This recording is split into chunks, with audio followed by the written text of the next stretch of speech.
The goal of the clinic is to provide high-quality care to patients that don't have health insurance. And we believe that just because you can't pay for your health insurance doesn't mean that you deserve a lesser quality.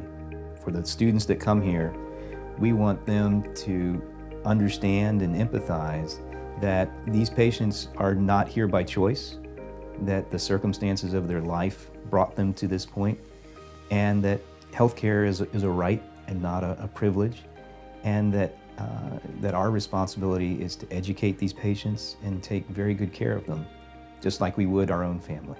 The reason I came initially, I had real bad headaches. Light was bothering me real bad. I was sick 24 hours a day, and I figured it was my blood pressure. And I had seen a commercial on TV about here. And I scheduled an appointment and came. They literally saved my life. We focus on chronic disease management. So we focus on these diseases that don't have a cure, but can be effectively managed with drug therapy. The skill set that we focus on in this setting is communication with patients, medication adherence. We focus on making sure that patients understand what medicines they're taking. And because chronic disease is really effectively managed by the drug therapy, having pharmacists on the team is an essential component. And then the more I learned about VCU, I saw how important the interprofessionalism was in this institution. So we work closely with doctors, nurses, nurse practitioners. So I think that was a great environment that I really wanted to get my training in.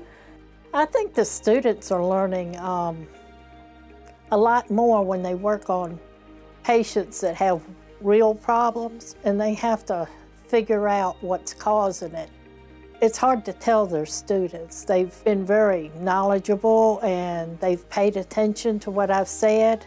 And then the doctors have come in that follow up from the students, and they're right on spot with what I need. I think the experience at the Center for Healthy Hearts has really changed my perspective in life in general. There is so much that you learn by talking to patients. There's so many barriers that they have to go through. So we offer mainly healthcare here, but there's so much more outside of that these patients don't have, which can be a huge barrier to get even healthcare. For the future, I definitely want to continue working in a similar environment and kind of push towards the interprofessionalism, which can make a huge difference. The learning point that the students get is that, oh, I never thought that people would have to make choices between buying their medicine or putting food on the table or paying their heat bill. And so suddenly then they start to see that if they were put in that same position, if the student was put in that same position, they might respond the same way. So I think that they learn to be more empathetic to what the patients are going through.